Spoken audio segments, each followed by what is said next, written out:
అల్లూరి సీతారామరాజు జిల్లా చింతూరులో అక్రమ మద్యం ఏరులై పారుతోంది.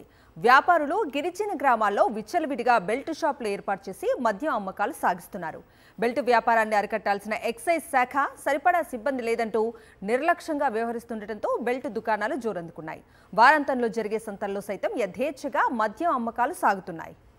చింతూరు మండలానికి అధికారికంగా ప్రభుత్వం 3 మద్యం దుకాణాలను అనుమతించింది. వీటికి అనుసంధానంగా ప్రతి గ్రామంలో బెల్ట్ షాపులు వెలిశాయి.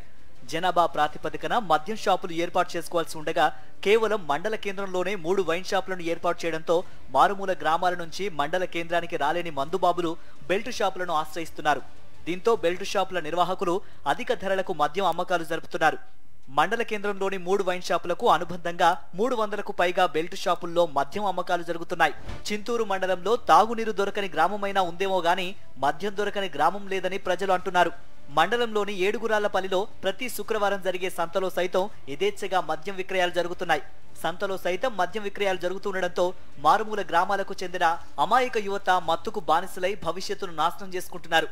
ఒక్క మాటలో చెప్పాలంటే మద్యం వ్యాపారం బెల్ట్ షాపుల యజమానులకు కాసులు కురిపిస్తూ ఉంటే అమాయక గిరిజనుల ఇల్లు మాత్రం గుల్లవుతున్నాయి. చింతూరు మండలంలో మద్యం వ్యాపారులు ఎక్కువ అమ్మకాలు జరిగే బ్రాండ్లను బెల్ట్ షాపులకు తరలించి వైన్ షాపుల్లో అందుబాటులో లేకుండా చేస్తున్నారు.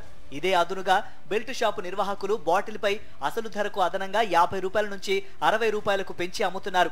ఈ మొత్తంలో వైన్ షాప్ బెల్ట్ షాప్ నిర్వాహకులు చెరో సగం పంచుకుంటున్నారు. అందుకే వైన్ షాపుల యజమానులు కూడా బెల్ట్ షాపులకు సరుకు ఇచ్చేందుకు ఇష్టపడుతున్నారు. వైన్ షాపుల్లో ఎంఆర్పీ ధరకు మద్యాన్ని విక్రయిస్తే 20 నుంచి 25% లాభం మాత్రమే ఉంటుంది. కానీ బెల్ట్ షాపుల్ని ప్రోత్సహిస్తే ఈ మార్జిన్తో పాటు సీసాకు అదనంగా 20 రూపాయల చొప్పున గిట్టుబాటు అవుతోంది. అందుకే వైన్ షాపుల యజమానులు అక్రమంగా మద్యాన్ని బెల్ట్ షాపులకు సరఫరా చేస్తున్నారు. వైన్ షాపుల యజమానులు ఎక్సైజ్ అధికారుల నుంచి పెద్ద ఎత్తున ప్రోత్సాహం ఉండడంతో ప్రతి గ్రామంలో 3 నుంచి 4 బెల్ట్ షాపులు వెలుస్తున్నాయి. వీటి సంఖ్య ఇబ్బడి ముబ్బడిగా పెరిగి బెల్ట్ వ్యాపారం జోరుగా సాగుతోంది.